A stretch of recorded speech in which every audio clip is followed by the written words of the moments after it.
Le 16 avril, l'Équateur était touché par un séisme d'une magnitude de 7,8. Bilan, près de 700 morts, plus de 4000 blessés.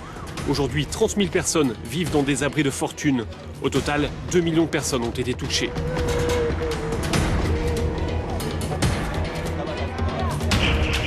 Quand un pays est frappé par une catastrophe naturelle à laquelle il ne peut répondre seul, alors l'aide internationale est vitale. Quand l'Équateur a été touché par le séisme, le mécanisme européen de protection civile a été activé. Il permet de mobiliser les autorités nationales de protection civile dans un réseau de 34 pays. Le mécanisme européen a tout de suite déployé des équipes de secours. L'Espagne est arrivée en premier, avec derrière une équipe de Hongrois. Ça a été très rapide dès le lendemain. Une équipe de 50 secouristes espagnols s'est déployée moins de 72 heures après le tremblement de terre. À ce stade, on considère que 80% des personnes ensevelies peuvent encore être sorties vivantes des décombres. Quand nous sommes arrivés à Porto Viejo, 10 jours après le séisme, la phase d'urgence était terminée. On était dans la phase d'évaluation technique. Nous avons suivi l'équipe italienne de protection civile, déployée dans le cadre du mécanisme européen de protection civile. Ces hommes ont opéré pendant 15 jours dans ce qu'on appelle la zone 0, celle la plus dévastée par le séisme. Nous sommes ici pour évaluer les dégâts dans la structure des bâtiments. Il faut mesurer le danger, le risque d'effondrement, notamment en cas de réplique après le séisme. On vérifie en gros 70 bâtiments par jour. Environ 500 bâtiments ont été inspectés à Porto Viejo. La plupart ont été classés jaune ou rouge, ce qui veut dire soit sérieusement endommagés, soit condamnés à la destruction. Ce bâtiment a déjà été classé rouge. Pourquoi est-ce que vous refaites une inspection? On doit confirmer la première évaluation qui a été faite et arrêter une décision, savoir s'il faut ou non démolir ce bâtiment.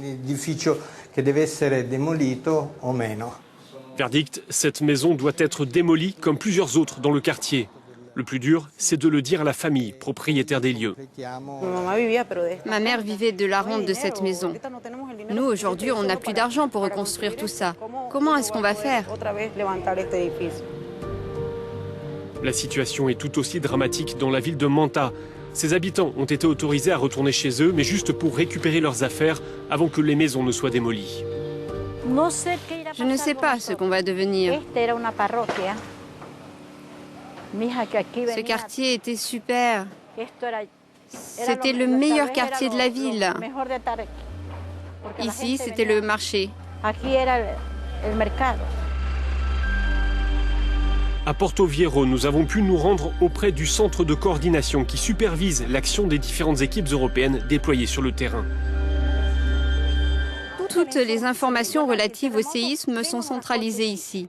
C'est ici qu'on planifie les actions à mener et qu'on décide quelles équipes sont à déployer. L'équipe de coordination est composée de 9 experts venus de 8 pays différents. L'équipe italienne s'occupe uniquement de l'ingénierie structurelle. L'équipe française est chargée, entre autres, de la purification de l'eau. Il y a également 3 Britanniques qui eux aussi s'occupent de l'ingénierie structurelle. L'Union européenne a débloqué 1 million d'euros d'aide humanitaire, une aide qui se traduit par exemple par des distributions d'eau et de nourriture. Près de 347 000 colis ont ainsi pu être distribués dans les 2 premières semaines après le séisme. L'armée a été mise à contribution pour distribuer ces colis dans les zones rurales. L'opération est coordonnée par le Programme alimentaire mondial. Ma maison est très endommagée. Je n'ai plus d'endroit où aller. On nous donne des colis alimentaires tous les 2 ou 3 jours. Un des gros problèmes après de telles catastrophes, ce sont les pénuries d'eau potable.